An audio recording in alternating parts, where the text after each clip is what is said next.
అట్లాగా కొంతమంది మాటల్లో వాళ్ళు స్థిరమైన వారుగా ఉండరు. కానీ మనం దేవుని మాట ప్రకారంగా ఏంటి, మనం నమ్మదగిన వారముగా మనం ఉంటాం. హల్లెలూయా. నమ్మదగిన వారంగా మంచి మాటలు వస్తాయి, యథార్థమైన మాటలు వస్తాయి, అవి ఎంతో నీతిగల మాటలుగా ఉంటాయి. అందుకని యేసయ్యని మనం ధరించుకుని పిల్లరా, యేసయ్య మాట కూడా చాలామంది వినలేదంట. తర్వాత వాళ్ళు విన్న వాళ్ళందరూ గుడ్డివారు చూపు పొందారు, మగవారు మాట్లాడారు, కుంటివారు నడిచారు, కుష్ఠరోగులు శుద్ధులయ్యారు. నమ్మిన తర్వాత వారి జీవితాల్లో ప్రయోజనం కలగటం చూశారు. ఆమేన్. హల్లెలూయా.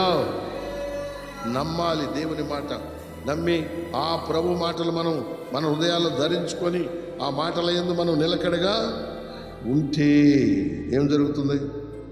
ఆశ్చర్యకరమైనటువంటి దేవుని కార్యాలు మన జీవితాల్లో చూడగలుగుతాం.